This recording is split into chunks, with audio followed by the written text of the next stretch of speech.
Hello, I am a single woman in my 60s. Since childhood, I held on to the belief in a reciprocal philosophy, thinking that my hard work and dedication would be met with equal effort in return. This mindset extended to my relationships, where I believed treating others kindly would result in receiving kindness in return. Even after marriage, I continued to hold this belief, assuming that by being considerate to my husband, he would reciprocate. In today's world, women aren't expected to sacrifice as much. But during my era, societal expectations were different. I willingly made sacrifices for my husband and children, confident that my efforts would contribute to future happiness. However, my marriage and family life didn't unfold as expected. Despite my early mornings and diligent work for the family, complaints and mistakes overshadowed appreciation. At that time, no one mandated that I live this way. I was an ordinary person who married a coworker 4 years my senior due to societal expectations. Despite the societal norms for married women to quit their jobs, I became a full-time housewife after giving birth to my daughter. I had no regrets. I believed it was a natural course of action for family life. Though my life wasn't glamorous like TV dramas, it felt easy and stable. Around my daughter's 9th grade, tragedy struck when my mother passed away suddenly from a heart attack. While mourning her loss, I discovered my husband's affair. In the midst of my grief, he found joy elsewhere, becoming uncaring and eventually demanding a divorce. Despite my determination to avoid divorce, my husband's behavior became unbearable. Divorce wasn't as socially acceptable back then, and despite an irresponsible and unkind husband, I resisted the idea. Looking back, I realized my naivety, but more was at stake. My daughter, witnessing the turmoil, felt the impact. Despite my refusal to divorce, I found myself in a deeply miserable situation. During a heated argument about our impending divorce, my father unexpectedly visited. Witnessing the distress in our relationship, he offered me a place to live and encouraged me to leave my husband, taking my daughter with me. Having recently lost his wife, and observed his daughter in an unhappy marriage, my father convinced me that persisting in such a difficult situation was futile. Feeling the weight of his concern, I yielded to my husband's request for a divorce. In return, my husband provided me with $3,000 in cash. With my father's support, I secured a 2-bedroom townhouse to live in with my daughter, starting anew. I anticipated the need to work hard to support my daughter, fearing judgment from society for being a divorced woman with a daughter. This concern was particularly heightened as my daughter entered adolescence. During this challenging period, my daughter expressed typical desires of her age, lamenting the perceived consequences of her parents' divorce. Despite the emotional hurt, I knew I couldn't dwell on them forever, determined to provide for my daughter. I embarked on the journey of seeking stable employment.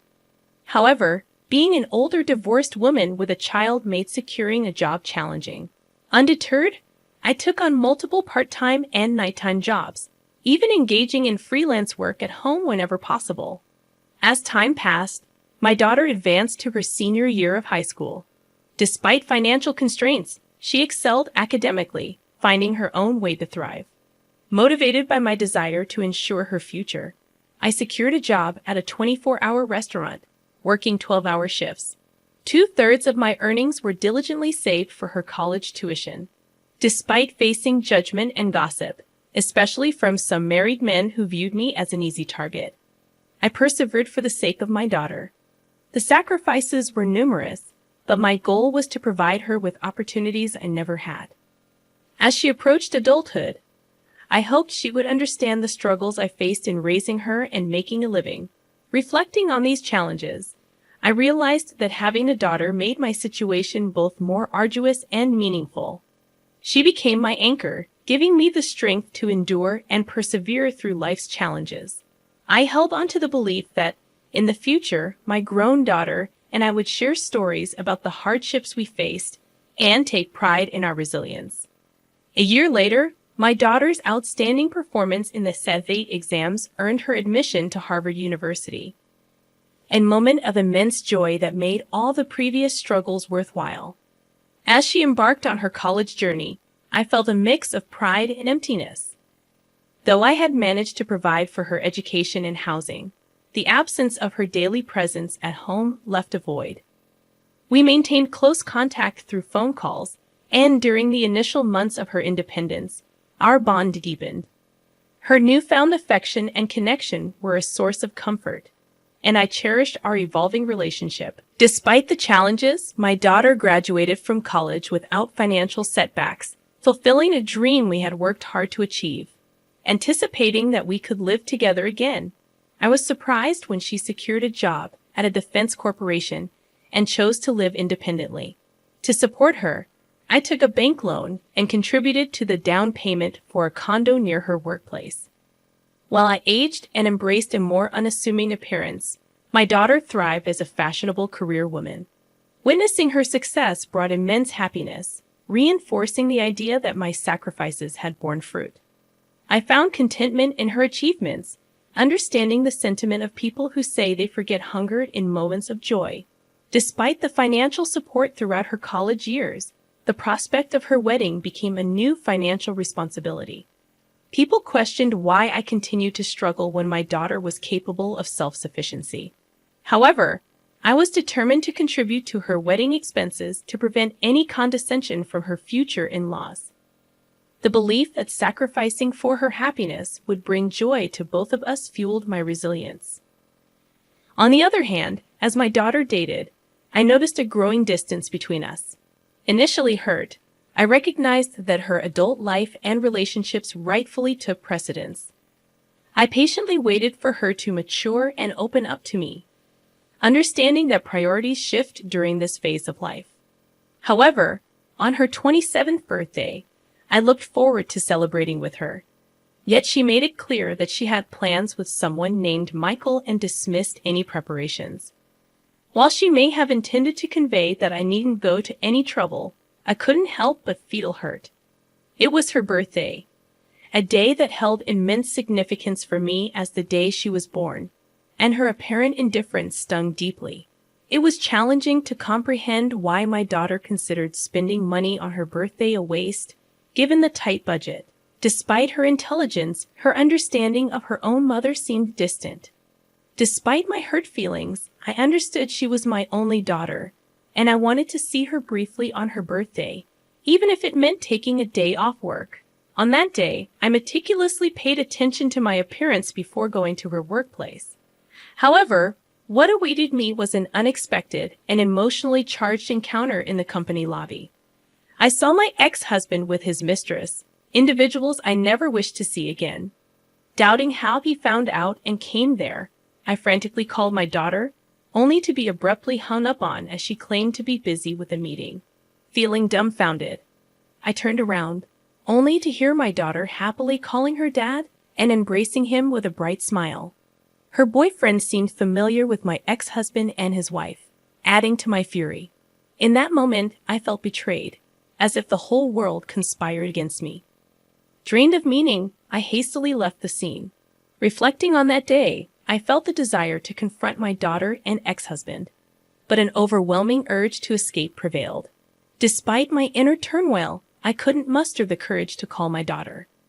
Unexpectedly, my daughter showed up at home one day, announcing her decision to get married and handing me an invitation card. The surprise turned into shock when I saw the names on the card.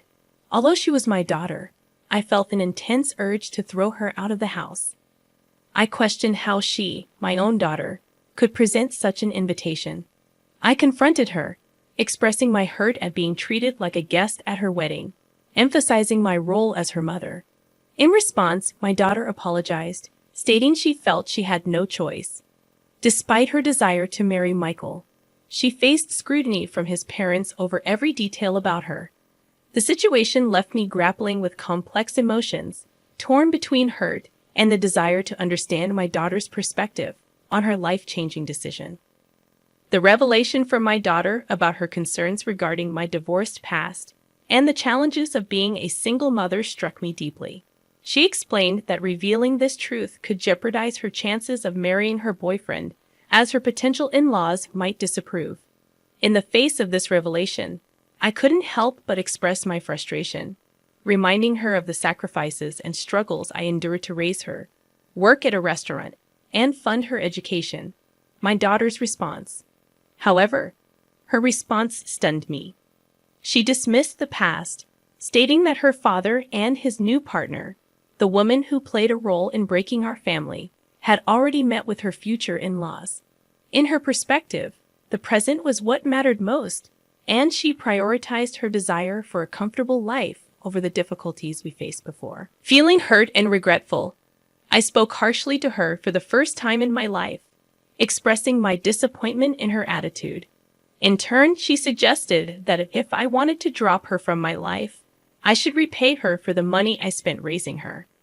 This exchange led to a heated argument, and she left my house in anger, proclaiming that we were now strangers. Devastated by the turn of events, I questioned the purpose of saving money for her wedding and felt a deep sadness when I looked at the wedding invitation she had left behind, with a different name printed where mine should have been. 3 years later, I received news that my father, who had been living independently to avoid burdening me, had fallen ill. Sadly, I learned about his condition only after his passing. The realization of being a poor daughter to him hit me hard. A few months later, I inherited a small condo where he had lived, a bittersweet reminder of the family ties and struggles that shaped my life. Upon realizing that I had money saved from my daughter's wedding in the savings account, I decided it was time to live for myself, even if it seemed somewhat late in life. I pondered the idea that in today's world, trusting only one child and sacrificing for them might not be the most fulfilling path. It was a realization that I should prioritize my own desires and needs before it became too late for me to enjoy life.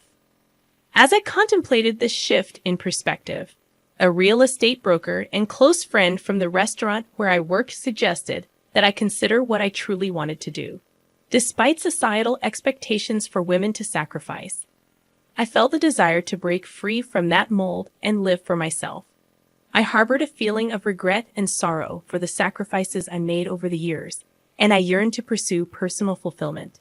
Inspired by my friend, I embarked on studying the real estate business and even delved into auction biddings. With some savings and money from selling my late father's condo, I seized the opportunity to take on a new challenge. In the surprising turn of events, I became a building owner overnight, residing in a prime location. 6 months later, after returning from a mountain climbing adventure, I found myself on the top floor of my building, now transformed into my home.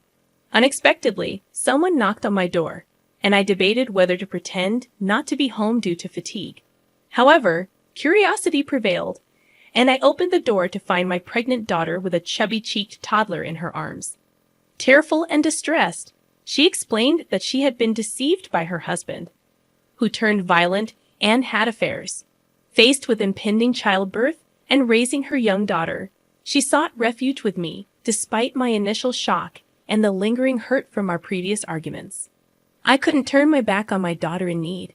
She revealed that she had heard about my newfound success in real estate and wanted assistance. Despite the painful history between us, she pleaded for help, pointing out that she had a share in the money I had acquired from my wedding savings and inheritance. Caught between anger and compassion, I couldn't deny my daughter's plea for help. Despite her past actions, I recognized the vulnerability in her situation and knew that as a mother, I couldn't turn her away. The complexities of our relationship resurfaced, prompting me to grapple with the tangled emotions of love, disappointment, and the inevitability of family ties. I confronted her, saying, "I was the one who saved money for your education and your wedding, but you told me to get out of your life. Do I need to give you money now?" I only said that, but I didn't get any money back from you. It seems that in front of money, there is no use for the bond between a parent and a child. Now that you have money, you don't need a daughter, right? No matter what, I am still your daughter, so I have a right to your money too. I was once very proud of you, thinking that it was because of me that you were able to attend Harvard. But now I see that it was all in vain. I guess I was too busy making a living that I couldn't teach you to be a decent human being. I raised you as someone who is so selfish and can only think of yourself. I don't plan to give you 1 penny, so you can either go back to your husband or your wonderful father. You are too mean. Could you abandon your own daughter? Do you think other people would care for me at all? That wife already ran off with the money, and he has disappeared trying to look for her. If you abandon me, I'll become an orphan. Now I have a child and I'm pregnant, so how could you be so mean to me? Would you be happy if I died like that? When she screamed at me, I couldn't put up with her any longer, so I took out all the money I had in my wallet and threw it at her. Since you are acting so pathetic, I'll give you that. However, never come back to my house because I won't let you in. There's something that I learned in the meantime, just that your life is important. Now my life is important. You cannot put me in and out of your life at your whim. I coldly let my daughter and her child out of my house. Of course, I would not feel good about it since she was my daughter after all. However, I couldn't accept her because she still was as selfish as before, and I couldn't bury the past. However, I felt sorry for my little granddaughter, who was innocent and got kicked out together with her mom. After that, my daughter was too proud and never came to see me again. To be honest, I knew that she was such a daughter. So, has she repented for her past acts and begged me for forgiveness out of a quest? Pretending I was reluctant, but would have found ways to punish her wayward husband. But I was so disappointed that if she erased me from her life to marry her husband, she should have lived happily. Why did my husband and my daughter turn out that way, even though I lived a hard life? Now I see that the only person who is living a life the way I want to is only me alone. Thus, if anyone is living a life like I did on behalf of others, I want to say this one thing for sure. No matter how strong your relationship is with another person, be sure to take care of your life first. Even if everyone in this world betrays you, you will not betray yourself. In the end, happiness is not what you do for others, but what you do for yourself. I want to give that message through my story here. Even though it may seem like a life that's only felt half, I plan to try to fill that remaining half from now on for complete happiness. Thank you for listening to my story. I hope all goes well for you today, and good fortune will be with you. Please cheer for me and write your comments of wisdom in the comment section.